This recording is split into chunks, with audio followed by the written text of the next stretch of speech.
गुरुर्ब्रह्मा गुरुर्विष्णू गुरुर्देव महेश्वरा गुरु साक्षात परब्रह्म तस्मै श्री गुरवे नमः.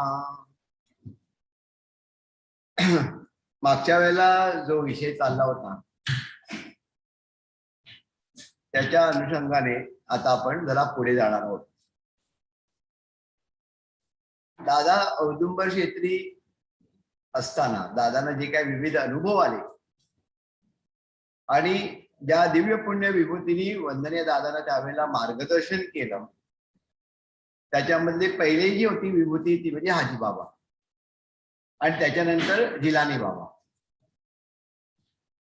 तर त्याच्यानंतर दादा काय काय वेळेला त्यांना असं वाटत असे की बाबा आपण एकटेच आहोत या जगामध्ये आणि आपलं नेमकं चाललंय काय.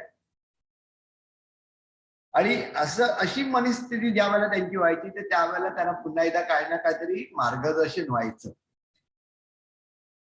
आणि एक अतिशय महत्वाचा जो विषय तत्पूर्वी कोणीही विचारात घेतला नव्हता तो म्हणजे काय की इकडनं आपण म्हणजे इह जगताचा निरोप घेतल्यानंतर आपल्याला काय वाटतं की आपण स्वर्गातच गेलो. पण तसं प्रत्यक्ष न होता बऱ्याच वेळेला ज्या वेळेला इच्छा वासना पूर्ण झालेल्या नसतात तर त्यावेळेला असं होऊ शकतं की मुक्तावस्था प्राप्त होत नाही. आणि मुक्तावस्था जर प्राप्त झाली नाही तर असे जे आत्मे असतात ते आत्मे भूतल आणि जो पहिला लोक असतो याच्यामध्ये जी पोकळी असते त्या पोकळीमध्ये अडकलेले असतात आणि त्यांच्याकडे तेवढं सत्कर्म नसतं पाठीशी त्या जमा केलेलं किंवा संचित सत्कर्म नसतं की जेणेकरून ते पुढच्या प्रवासाला म्हणजे पुढचा जो आपण 5 लोकांचा प्रवास म्हणतो ना त्या 5 लोकांच्या प्रवासाला ते पुढे जाऊ शकत नाही. हे जेव्हा दादांना कळलं त्यावेळेच पुढचं जे निवेदन आहे त्याच्याविषयीचा अभ्यास आता आपण सुरू करूया. तर वासनेत अडकलेल्या आत्म्याला मुक्ती प्राप्त करून देणे हे केवळ सद्गुरूंना शक्य असतं. किती महत्वाची गोष्ट आहे बघा की वासनेमध्ये अडकलेले जे आत्मे असतात त्यांना मुक्ती प्राप्त करून देणं हे केवळ सद्गुरूंनाच शक्य असतं.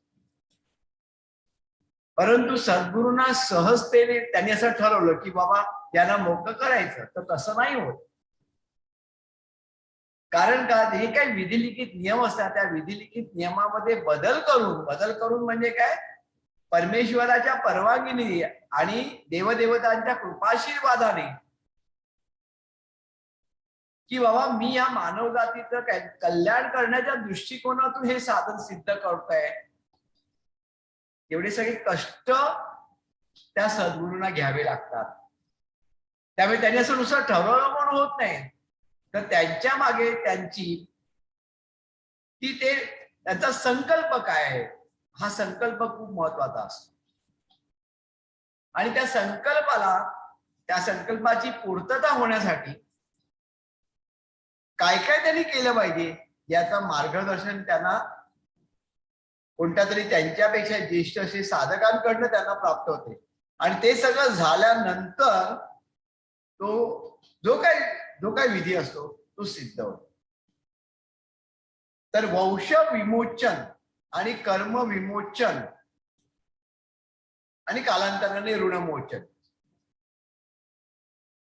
हे करणं का भाग होतं. कारण का दादानी त्यावेळेला बघितलं की जी काही दुःख आहेत या जगतामध्ये याचं कारण परलोकामध्ये आहे. आणि याचं एक मुख्य कारण म्हणजे काय की जे आत्मे मोकळे होत नाहीत मुक्त होत नाहीत त्यांच्याकडनं त्यांचा हितसंबंध इह जगतातील लोकांशी असल्यामुळे कनेक्शन आहे ना बंधन आहे ना त्यामुळे काहीतरी गडबड होऊ शकते त्रास होऊ शकतो. तर याचा अभ्यास केल्यानंतर त्याचं निवारण करण्यासाठी आता दादांना मार्गदर्शन काय झालं ते आपण बघूया. विषय थोडासा वेगळा आहे परंतु आपल्याला फक्त हे समजायला पाहिजे. हा विषय आज एवढ्यासाठीच घेतलेला आहे आत्मनिवेदनामधलाच आहे परंतु हा विषय एवढ्यासाठी घेतलाय की आपल्या सद्गुरूंना जे काही प्राप्त झालं ते सहजतेने प्राप्त झालेलं नाहीये, त्यांनी दाखवलं सहजतेने. तर काय करावं लागलं त्या विमोचनासाठी? बघा, हा दोष निवारणार्थ उपाय असा आहे की प्रथमतः ज्या आपल्या घराण्याच्या इष्ट देवदेवता आहेत त्यांची कृपा आपल्यावर व्हावयास पाहिजे. म्हणजे जो कोण साधक असतो त्या साधकाची जी काय घराण्याची देवता असते, देवदेवता जी काय असतात, त्यांचा पहिल्यांदा त्यांना कृपाशीर्वाद त्यांना पहिल्यांदा प्राप्त करावा लागतो. ज्या वेळेला आपण उपासना मार्गामध्ये किंवा आपण ज्या वेळेला या गुरुमार्गामध्ये येतो त्यावेळेला आपल्याला दीक्षा प्रदान केल्या जातात. त्याच्यातली सर्वात पहिली जी दीक्षा असते ती उपासना दीक्षा. आणि उपासना दीक्षा म्हणजे काय, तर आपली प्रत्येकाची जी कुलदेवता आहे त्या कुलदेवतेचा पहिल्यांदा कृपाशीर्वाद पहिल्यांदा प्राप्त करायला पाहिजे. आणि तो प्राप्त केल्यानंतर मग पुढे बाकीच्या दीक्षा, म्हणजे त्या उपासना दीक्षेमध्ये हा संबंध जो आहे, उपासना दीक्षेचा संबंध आहे हा आपल्या घराण्याच्या कुलदेवताची असतो. तसंच इथे दादाला पहिल्यांदा काय सांगितलं, ज्या आपल्या घराण्याच्या इष्ट देवता आहेत त्यांची कृपा व्हायला पाहिजे. या कृपेला अनुसंधान म्हणून जो धार्मिक विधी शास्त्राने सांगितलंय तो यथासांग करावायच पाहिजे. म्हणजे जे काही शास्त्राने सांगितलेलं आहे त्याच्याविषयीचा उल्लेख आता इथे नाहीये, तो पूर्णपणे करायला पाहिजे. त्याप्रमाणे त्यावेळेला तो विधी करण्यात आला. धार्मिक विधी जो होता तो शास्त्राने सांगितल्याप्रमाणे झाला. हा विमोचन विधी सिद्ध होण्यासाठी जो संकल्प करावयाचा असतो त्या संकल्पात दोषांचे कारण स्पष्ट उच्चारले गेले पाहिजे. नुसतं असं मी असा संकल्प करतोय असं नाही, तर या संकल्पामध्ये नेमकं काय घडतंय आणि काय दोषाचं कारण आहे हे स्पष्ट सांगितलं गेलं पाहिजे. केवळ आपण करीत असलेली साधना यामध्ये देवदेवता व गुरुदेव यांची कृपा आपल्याला प्राप्त झाली आहे असे म्हणून चालत नाही. आता वंदनीय दादांच्या ज्या घराण्याच्या कुलदेव देवता होत्या आणि त्यांचे गुरु होते बाबा, त्यांची कृपा त्यांच्यावरती होतीच. तर बस आता माझ्याकडे ह्या सगळ्या कृपा आहेत त्याच्यामुळे मी करू शकतो असं म्हणून चालत नाही. दादाने स्पष्ट केलंय, जी साधना आपण करीत असतो त्यामध्ये प्रधान तत्व काय पाहिजे, तर गुरु पाहिजे. आणि इष्ट देवदेवतांची उपासना ही गौण असावी लागते, म्हणजे मुख्य गुरु आणि बाकीच्या देवदेवता जे आहेत त्या गौण सेकंडरी. एक प्रमुख तत्व असतं आणि दुसरं काय असतं, गौण तत्व असतं. तर याच्यामध्ये गुरु हे मुख्य प्रधान तत्व असलं पाहिजे आणि गौण तत्व म्हणजे काय, इतर देवदेवता. हा विधी सूचित करण्याआधी परमपूज्य हाजी मलन बाबा यांनी सकाळी गुरूंची साधना व ओंकार म्हणजे उत्पत्ती अशी सेवा व सायंकाळी इष्ट देवदेवतांची उपासना म्हणजे स्थिती करण्यास सूचित केले. काय, सगळं गणित आपल्याला माहिती आहे की उत्पत्ती, स्थिती आणि लय या तत्वावरती आहे. उत्पत्ती म्हणजे आपल्याला माहिती आहे, उत्पत्ती म्हणजे ज्याच्यामुळे सुरुवात होते तिकडनं. स्थिती म्हणजे बदली अवस्था, ज्या वेळेला आपल्या आयुष्यामध्ये स्थित्यंतर होतं अशी स्थिती अवस्था. आणि लय म्हणजे शेवट. पण शेवट म्हणजे नुसतं समाप्ती नाहीये, ती पूर्तता आहे. त्यामुळे उत्पत्ती स्थिती असलेल्या देवता आहेत, स्थिती अवस्थेच्या देवता आहेत, लय अवस्थेच्या देवता आहेत. या सगळ्या देवतांकडनं कृपाशीर्वाद पहिल्यांदा प्राप्त करून घेऊन मग हा विधी करायचा असतो. तर त्याच्यासाठी काय म्हटलं, सकाळी पहिल्यांदा गुरूंची साधना म्हणजे गुरु मुख्य तत्व असल्यामुळे सकाळी गुरूंची साधना आणि ओंकार. तिकडं कुठं त्याच्यापासून काय होतं, उत्पत्ती ही जी अवस्था ही प्राप्त होते किंवा तिकडं सुरुवात होते. मग संध्याकाळी काय, इष्ट देवदेवतांची उपासना. ती कशासाठी, तर स्थिती अवस्था प्राप्त करत. त्यावेळी जी देऊळ नदीच्या पहिल्या तीरावर आहे ती देवी हीच आपली कुलस्वामिनी संबोधून तिची उपासना सुरू कर अशी आज्ञा झाली. आता ज्या वेळेला औदुंबाला दादा राहत होते त्यावेळेला काय त्यांच्या कुलदेवतेचं मंदिर तिथे नव्हतं. तर दादाला काय आज्ञा झाली, त्यांनी काही बिघडत नाही, पैल तीरावरती जी काय देवीचं मंदिर आहे तिथे जाऊन तू उपासना कर आणि ती तुझी कुलस्वामी असं समज. पैल तीरावरती भुवनेश्वर देवीचं मंदिर होतं, तिथे दादा संध्याकाळी जात होते. मागच्या वेळेला आपल्याला सांगितलंय की दादा तिथे दररोज जाऊन यायचे.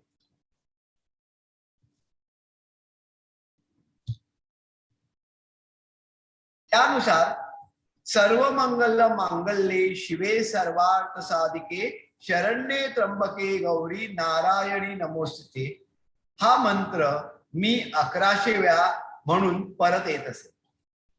दादांना काय म्हणतं, उत्पत्ती सकाळी ओंकार साधना करायची आणि संध्याकाळी स्थिती अवस्थेत म्हणजे देवदेवतांचा मंत्र म्हणायचा. तर हा जो मंत्र आहे सर्व मंगल मांगल्ये शिवे सर्वार्थ साधिके शरण्ये त्र्यंबके गौरी नारायणी नमोस्तुते 1100 वेळा म्हणायला, दररोज 1100 वेळा म्हणायचा असायचा. आता आपण काय 21 वेळा म्हणतो. विचार करा, दररोज म्हणायचा 1100 वेळेला. बरं, त्या सेवेत एकादशीचे महात्म्य अधिक असल्याने एकादशीच्या दिवशी एकादशीचे स्तोत्र सुद्धा मी म्हणत असे. एकादशी जर आली तर त्यावेळेला एकादशीचं स्तोत्र म्हणत. अशा रीतीने उत्पत्ती व स्थिती या दोन देवतांची प्राप्ती करावयाची व पुढे लय या तत्वाची देवता. लय या तत्वाची देवता कोण, तर श्री शंकर किंवा श्री मार्कंडेय यांचे स्तोत्र व कवच आदी सेवा प्रामुख्याने करावी लागते. म्हणजे उत्पत्ती झाली, स्थिती आणि लय. या सेवेत वरील तिन्ही देवतांचा नामनिर्देश करून या 3 देवता जेव्हा प्रसन्न झाल्या तेव्हा चौथी शक्ती निर्माण होऊन विमोचनाचा संकल्प सिद्ध झाला. संकल्प पाहिजे तो शब्द कुठलाय, संकल्प झालाय, संकल्प सिद्ध झाला. म्हणजे उत्पत्ती, स्थिती आणि लय या तिन्ही देवतांचा नामनिर्देश करून जेव्हा या देवता प्रसन्न झाल्या तर प्रत्येकाने आपल्यामधली शक्ती त्या कार्यासाठी किंवा त्या संकल्पासाठी दिली आणि त्याच्यामुळे काय झालं, या तिघांचं एकत्रीकरण करून चौथी शक्ती निर्माण झाली आणि ती चौथी शक्ती निर्माण झाली त्याच्यामुळे विमोचनाचा जो काय संकल्प होता तो सिद्ध झाला. सोपी गोष्ट वाटते नाही का आपल्याला, की बाबा अरे विमोचन केलं जातं, कार्य केंद्रावरती सेवा होते आणि विमोचन होतं, पण त्याच्या मागे दादाला काय करावा लागला याचा विचार करा. उपासना करण्याआधी संकल्पाचा प्रथमतः उच्चार करावा लागतो की बाबा अमुक अमुक माझा संकल्प आहे, व उच्चार ज्या वाणीने करायचा असतो ती वाणी प्रथमतः सिद्ध होणे जरुरी असते. म्हणजे काय, एखादा समजा साधक असेल, त्याची वाणी समजा शुद्ध नसेल, इतर वेळेला तो काही वाटेल तसं बडबडत असेल, शिव्या देत असेल, तसं नाही जाणणार. पहिल्यांदा वाणी सिद्ध असली पाहिजे. दुसरी शुद्ध म्हटलेलं नाहीये, सिद्ध. आणि वाणीची सिद्धता म्हणजे एक वेगळाच प्रकार आहे, लक्षात ठेवा. त्याच्याबद्दलच मार्गदर्शन कम्प्लिटली वेगळं आहे. तर ती पहिल्यांदा सिद्ध होणे जरुरी असते आणि त्याच्यासाठी काय सांगितलंय, ओंकार साधना, नंतर गुरुसेवा व नंतर इष्ट देवता साधना असा क्रम नित्य साधनेमध्ये सांगितला होता. म्हणजे जे काय सांगितलं होतं असं आर्बिटरी नव्हतं की बाबा आता हे कर त्याच्यानंतर ते कर, तसं नाही. हे कशासाठी करायचं, का करायचं, त्याच्या मागे शास्त्र होतं आणि त्या शास्त्राप्रमाणे दादांकडनं सगळ्या गोष्टी सगळ्या विभूतींनी करून घेतल्या. एवढेच अवधान ठेवायचे होते की होणारा बोध, जो काय बोध मिळतो याच्या सगळ्यातून, त्याच्यामध्ये एक अवधान ठेवायचं होतं, काय, सत्कर्म योगे वय घालवावे. म्हणजे सत्कर्म करत आपलं वय घालवायचं, आपलं आयुष्य घालवायचं. सर्वामुखी मंगल बोलवावे. सर्वामुखी मंगल बोलवावे, म्हणजे सगळीकडे चांगलं बोलायचं. ज्या ज्या ठिकाणी मन जाय माझे, त्या त्या ठिकाणी निजरूप तुझे. म्हणजे जिथे पाहिन तिथे मला तू दिसला पाहिजे. मी ठेवतो मस्तक ज्या ठिकाणी, तेथे तुझे सद्गुरु पाय दोन्ही. मी ज्या ठिकाणी पाय डोकं ठेवीन त्या ठिकाणी तुझे सद्गुरु तुझे दोन पाय असतात. एवढाच फक्त एवढंच अवधान ठेवलं पाहिजे की सर्वत्र सद्गुरु आहे, कारण गुरु हे तत्व प्रधान असलं पाहिजे हे सांगितलेलं आहे. म्हणजे किती अवधान सांभाळावं लागतं लक्षात ठेवा. म्हणजे नुसतं करायचं म्हणून नाही, तर त्याच्यामध्ये काया वाचा मनाने करायचं आहे आणि अवधान ठेवून करायचं. एवढेच चिंतन आयुष्यात करण्याचे कर्तव्य या जगात जन्माला येऊन करावयाचे. आणि पुढे मार्गदर्शन काय झालं बघा दादांना. यापेक्षा वेगळी चिंता करून काही एक फायदा नाही. काही दुसरं बघ ऐकाय म्हणजे गरजच नाही. कारण करीत असलेली साधना, उपासना, बोध, बोधामृत, अवधान हे व्रत म्हणून तू स्वीकारलेस. आता व्रत म्हणून जेव्हा तू स्वीकारलेला आहे त्या अर्थी लक्षात ठेवा बाकी कोणत्याही गोष्टीचा विचार करायचा नाही. तो संकल्प आहे आणि तो संकल्प सिद्धी म्हणजे काय, तर त्याच्यासाठी ते व्रत आहे. या पलीकडे जग आहे किंवा नाही याचा शोध घेऊ नकोस. तुझ्यासाठी फक्त काय, साधना, उपासना, बोध, बोधामृत, अवधान, बस. त्याच्या पलीकडे जग आहे की नाही याचा विचार करू नकोस. म्हणजे काय, फोकस्ड राहायला पाहिजे आपण जे काय करतो त्याच्यावर. आणि अतिशय पुढचं वाक्य महत्वाचं आहे. आज जगाला शोधण्यापेक्षा साधना पूर्ण झाल्यावर जग तुला शोधत आहे. आज कार्यकेंद्रावरती भक्त भाविक कशासाठी येतात? आपल्यासाठी येत नाही. भक्त भाविक येतात त्यांच्यासाठी येतात. का? कारण त्यांनी काहीतरी ते सिद्ध करून ठेवलेले आहे. म्हणून जग शोधण्यापेक्षा साधना पूर्ण कर आणि साधना पूर्ण झाल्या जग तुला शोधते, असे अभिवचन सद्गुरूंनी दिले. हे कार्य विचार करण्या पलीकडचे आहे. दादा म्हणतात ज्या दिवशी या संकल्पाची भूमिका मला समजली तेव्हा हे ज्ञान झाले की जगतात जन्माला येण्यास सुख नसून सुखासाठी जन्म येतो हेच मुळी अज्ञान आहे. वाक्य पुन्हा वाचतो. जगतात जन्माला येण्यात सुख नसून सुखासाठी जन्म येतो हेच मुळी अज्ञान आहे. म्हणजे दादाला काय म्हणायचं आहे, उलट बरोबर. जगतात जन्माला येण्यासारखं सुख नाही, दुसरं सुखच नाहीये. जन्माला येण्यासारखं फक्त सुखासाठी आपल्याला जन्म घ्यायचा नाहीये, फक्त जन्म घेण्यामध्ये सुख आहे. त्या सुखांसाठी आपल्याला जन्म घ्यायचा नाहीये दादा सांगतात. त्यावेळी जेव्हा आपण उलट विचार करतो त्यामुळे ते आपलं अज्ञान आहे. कारण जन्म प्राप्त झाल्यानंतर सुखाच्या पोटी आपल्या ठिकाणी हव्यास एवढा असतो की शेवटपर्यंत हा हव्यास प्रत्येकाला पुरून म्हणजे संपत नाही ना. मला हे पाहिजे ते पाहिजे, तेवढं मिळालं तर तिथे थांबत नाही. मग त्याच्या पलीकडचं आपल्याला लागत असतं. ते आपण सर्वत्र पाहत असतो. त्यामुळे त्याचं वर्णन विशेष करायची गरज नाही. आपल्याला कळतं की बाबा कुठेही पोट आपलं भरत नाही. म्हणजे समजा आपल्या मुलाला नोकरी मिळाली, पहिल्यांदा नोकरी नसते, मग आपण केंद्रावरती आल्यानंतर नोकरी मिळते. मग नोकरी मिळाल्यानंतर आता नाही फक्त 20,000ची नोकरी मिळाली, 30,000ची मिळाली तर बरं आलं. मग काय सद्गुरू 30,000ची नोकरी जाते. अरे 30,000ची केली बाजूच्याला पण मिळते. आता त्यांनी 5 वर्ष नोकरी केली म्हणजे याला कमीत कमी 50,000 तर मिळाले. म्हणजे काय होतं, त्याला आपण लिमिट पुढे ठेवतच नाही. जे काय नोकरीच्या बाबतीत असतं तेच आपल्या घराच्या बाबतीत असतं. छोटं घर असतं त्याचं मोठं होतं, त्याच्यापेक्षा मोठं पाहिजे तर मग बंगला लागतो. गाडीचं पण तसंच असतं. एक पहिल्यांदा छोटी गाडी असते, मग त्याच्यापेक्षा मोठी असावी लागते, त्याच्यापेक्षाही मोठी असावी लागते. कळलं की नाही? म्हणजे ते आपलं संपतच नाही. पण शेवटपर्यंत हा हव्यास प्रत्येकाला पूर्ण होतो. असायला काही हरकत नाही, लक्षात ठेवा. आपल्याला गरज असेल त्याप्रमाणे दादाने काय म्हटलंय, अतिरेक कोणत्याही गोष्टीचा करू नका. चांगली गाडी घेणं, घर घेणं, चांगली कपडे घालणं, हॉटेलमध्ये जाणं, ह्या गोष्टी करू नका असं दादाने कधीच सांगितलं नाही. सगळ्या गोष्टीचा उपभोग घ्या, सगळ्या गोष्टीचा उपभोग घ्या. ज्या गोष्टी उपलब्ध आहे त्या गोष्टीचा उपभोग घ्यायलाच पाहिजे, तृप्त व्हा. परंतु त्याची एक लेवल ठरवा. लेवल ठरवा म्हणजे काय, आपल्याला कळलं पाहिजे हे आपली माझी मर्यादा ही आहे, त्या पलीकडे मी जाणार नाही. तो जरी गेला तरी मी जाणार नाही कुठच्याही गोष्टीच्या बाबतीत.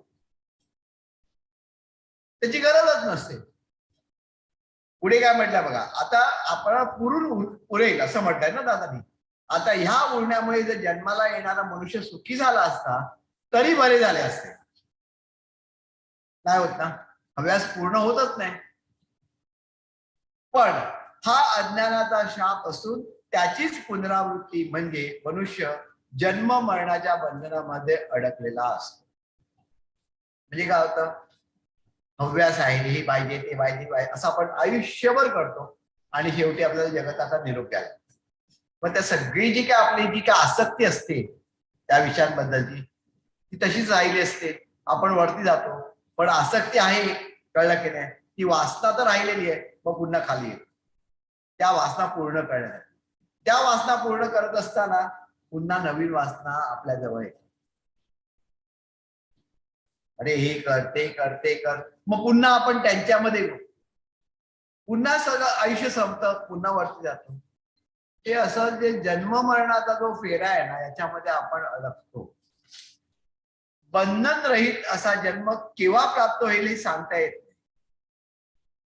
म्हणजे अशा प्रकारच्या बंधनातून आपण कधी मोकळे होऊ हे सांगता येत नाही. कारण जो कोणी जन्माला येतो त्याचा विषय ऐहिक जगाचा विलास भोगणे हाच असून त्या व्यतिरिक्त जीवनात काही अन्य विषय असतील असे त्याला वाटत नाही. म्हणजे आलोय जन्माला म्हणजे काय, तर ऐश आराम करायला आणि विलास भोगायला. त्याच्या व्यतिरिक्त काहीतरी आपलं कर्तव्य आहे. कर्तव्य कुटुंबाच्या प्रित्यर्थ तर आहेत, पण समाजाप्रित्यर्थ, आपल्या देशाप्रित्यर्थ, निसर्गाप्रित्यर्थ आपलं कर्तव्य आहे. त्याचा आपण विचार देखील आपल्याला शिवत नाही. आपण फक्त मी, माझा, जास्तीत जास्त माझं कुटुंब, त्याच्या पलीकडे आपण जातच. मला प्रत्यक्ष मरणोत्तर जीवनानंतर आत्म्यांची काय अवस्था असते, त्यांना काय यातना भोगाव्या लागतात व त्यांना प्राप्त होणारी गती काय असते याचे ज्ञान झाले. दादा हे का सांगतात आहे, कारण दादानी बघितलं ना की आत्मे तिथे मरणोत्तर जीवनानंतर लक्षात कसे अडकलेले असतात, त्यांची काय अवस्था असते, त्यांना काय यातना भोगाव्या लागतात आणि सोडवणारा कोणच नसतं. तेव्हा त्यांना पश्चाताप होत असतो की बाबा जेव्हा आपल्याकडे देह होता, जेव्हा आम्ही लोकांमध्ये होतो त्यावेळेला चांगलं कर्म करून आम्हाला मुक्तता तरी मिळाली, त्याचे सत्कर्म झालं असं आणि आम्ही वरती गेलो असतो. आता काय परिस्थिती, आम्ही खाली पण जाऊ शकत नाही, पुढे पण जाऊ शकत नाही.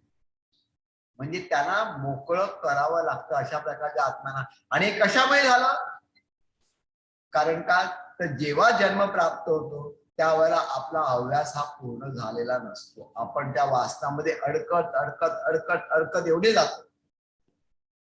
तर जी व्यक्ती दिवंगत होते तिने जिवंतपणे आपल्या संसारामध्ये आपल्या वाट्याला जे काही आले असेल ते इथेच ठेवून जाणे हे त्या जीवाचे कर्तव्य असते. महत्वाचा सिद्धांत आहे ना. म्हणजे ज्या वेळेला मनुष्य जन्माला येतो त्या पहिल्यांदा बाल्यावस्था असते, तारुण्य अवस्था असते आणि वार्धक्य अवस्था असते. कळलं की नाही. वार्धक्य अवस्थेमध्ये काय आहे, वार्धक्य अवस्थेमध्ये म्हणजे शेवटच्या जन्माला मला जे काय मिळाले की नाही मला इथेच ठेवून जायचंय, हे एकदम मनाची पूर्ण तयारी असली पाहिजे. आणि मग एकदा आपलं ठरलं की माझ्याकडे जे काय आहे ते मला इथेच ठेवून द्यायचंय, मग हे त्याला दे, हे त्याला दे, हे त्याला दे, सर्व जे काही आपल्याला प्राप्त झालेले आहे ते देऊन पहिल्यांदा मोकवायला. आणि हे म्हणजे काय, तुमची प्रॉपर्टी द्यायला पाहिजे, पैसे द्यायला पाहिजे असं नाही, तुमचे विचार सुद्धा तुम्ही देऊन टाकले पाहिजे कोणाला. एखादी स्किल समजा आपल्यामध्ये असतील तर आपले स्किल सुद्धा आपण दुसऱ्यांना शिकवले पाहिजे. म्हणजे जे काय आपल्याला प्राप्त झालेलं आहे ते आपल्याला दुसऱ्यांना द्यायला पाहिजे. इथेच ठेवून जायचं म्हणजे दुसऱ्यांना द्यायचं. पण आत्म्याला वासनेच्या पोटी जन्म घ्यावा लागल्याने वासना संपत नाही. आत्म्याला वासनेच्या पोटी जन्म म्हणजे वासनेमुळे त्याला जन्म घ्यावा लागतो, इच्छेमुळे नाही. मग पुन्हा जन्म घ्यावा लागतो व जन्म प्राप्त होऊन वासना संपत नाही. मग पुन्हा जन्म घ्यावा लागतो. मग दादानी पुन्हा ते वापरलंय. म्हणजे एकदा जन्म घेतला वासना संपला नाही, पुन्हा जन्म घेतला वासना संपला नाही, पुन्हा जन्म म्हणजे पुन्हा पुन्हा जन्म घ्यायचा ना. आणि शेवटी दादा काय म्हणतात, असा जन्माला येण्याचा हा क्रम जगतामध्ये वर्षानुवर्षे असा जर चालू राहिला तर या जगाला शांतता लावावी कशी. म्हणजे जर असंच घडत राहिलं पुनरपि जननम पुनरपि मरणम तर मग या जगाला शांतता कशी लावणार. कारण का तर वरती गेल्यानंतर इच्छा वासना आहे म्हणून खाली यायचं, इथे आल्यानंतर इच्छा वासना त्या पूर्ण करण्यासाठी भोग भोगायची, नवीन वासना निर्माण करायच्या, पुन्हा जायचं. असं समजा राहिलं तर काय होणार. आणि मग अशी एक परिस्थिती येते की वरती गेल्यानंतर सद्गती प्राप्त झाली तर पुढे जाऊ, पण मध्येच अडकलं तर. त्याचाच विचार करून दादाने सांगितलंय की वंश विमोचन ही काम आहे. आणि जेव्हा दादाला कळलं त्या अडकलेली जे आत्मे असतात त्याच्यामुळे या जगातील जे लोक आहेत त्यांना त्रास होतो, त्यावेळेला त्यांना मोकळं करायला पाहिजे. पण त्यांना मोकळं करायचं म्हटल्यानंतर ते स्वतःहून मोकळे करू शकत नाही. म्हणून आजचं पहिलंच वाक्य काय होतं, त्यांना फक्त कोण मोकळं करू शकतो, तर त्यांना फक्त सद्गुरूच मोकळं करू शकतात. आणि सद्गुरू मोकळं करू शकतात म्हणजे मनामध्ये आलं म्हणून नाही, तर त्यांना सगळी त्या कार्याची म्हणण्यापेक्षा त्या विधीची पूर्णपणे साधना करावी लागते. त्याप्रमाणे शेवटचा वाक्य, वासनेच्या बोटी हा भस्मासूर जन्म घेतोय म्हटल्यानंतर त्याची मुक्तता ही कधी होणे शक्यच नाही. भस्मासूर म्हटलं, भस्मासूर म्हणजे काय, कितीही त्याला दिलं नाही ते कमीच पडत, त्यामुळे मुक्तता होणं शक्यच नाही. असा विचार त्या दिवसापासून नव्याने निर्माण. दादाला कळलं की बाबा हे काय थांबणार नाही. दादाला खूप वाईट वाटत होतं. त्यावेळी अशी भीषण कल्पना मनात रुजली की जे जग आज आपण पाहत आहोत त्याही पेक्षा अधिक प्रकारचा कालांतराने या जगात निर्माण होणार आहे. हे दादांच्या वेळेस त्यावेळेला दादाने बघितलेलं जग आणि त्याच्यानंतर आजचं याच्यामध्ये किती फरक पडलाय. आता तरी आपल्या दृष्टीने सोशल म्हणजे आपण समजू शकतो. अजून विचार करा की 25 वर्षानंतर, 30 वर्षानंतर, 40 वर्षानंतर काय असेल परिस्थिती. तर त्यावेळेला प्रखरता कालांतर या जगात निर्माण होणार आहे. त्यावेळी वासनेमध्ये बद्ध झालेल्या जीवाची सुटका कोणत्या मार्गाने म्हणजे साधनेने सुलभपणे होऊ शकेल अशी विवंचना मागे.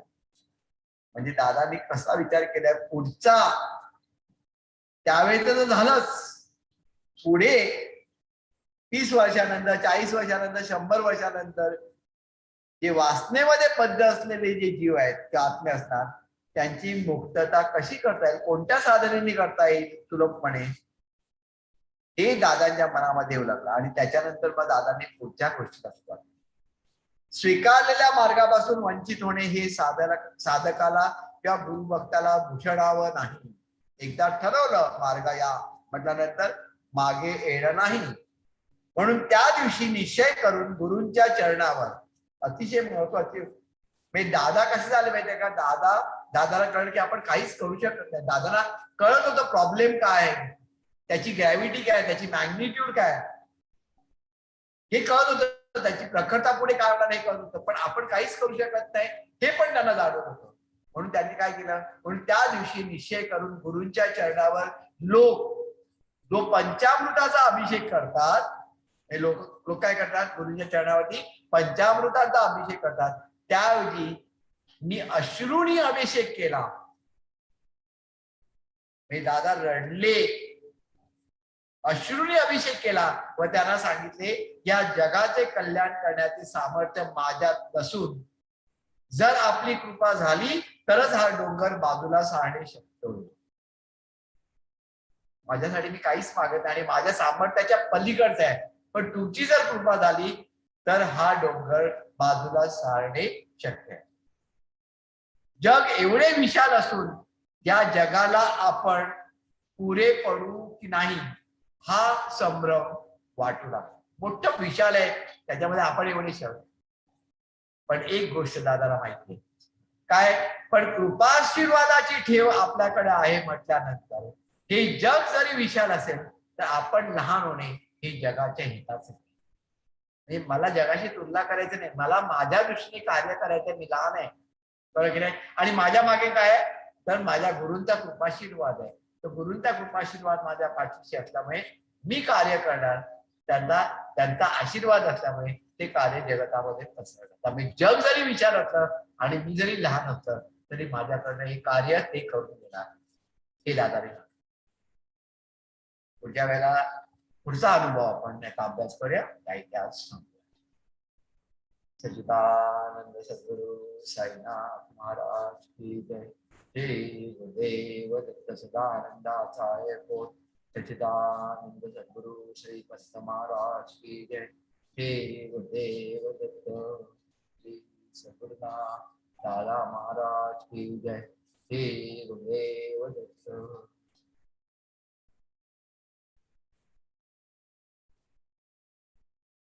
आधी जाहीर केल्याप्रमाणे या येत्या रविवारी सायंकाळी 5 ते 8:30 वाजेपर्यंत तो आपण एक विशेष मुलाखत साधना म्हणजे वेगळा विषय घेतला. आता उंडाला आपण विशेष म्हटलंय जन्म मरण आणि मृत्यू, सॉरी जन्म मृत्यू आणि जीवन. विविध आपण अंग बघितली. तर आता पुढची जी अंग आहेत जीवनाबद्दल बद्दलची अंग, जन्माचे प्रकार काय असतात, त्याच्यानंतर ऋणानुबंध वगैरे हे जे विषय हे विषय आता 4थ्या भागामध्ये आणि त्याच्यानंतर 5व्या भागामध्ये 5व्या भागामध्ये आपण ते पूर्ण करण्याचा प्रयत्न करणार आहोत. तर संध्याकाळी 5 वाजल्यापासून 8:30 वाजेपर्यंत साधारणपणे मुलाखत साधना संपत. सगळ्यांनी त्याचा लाभ. नमस्कार.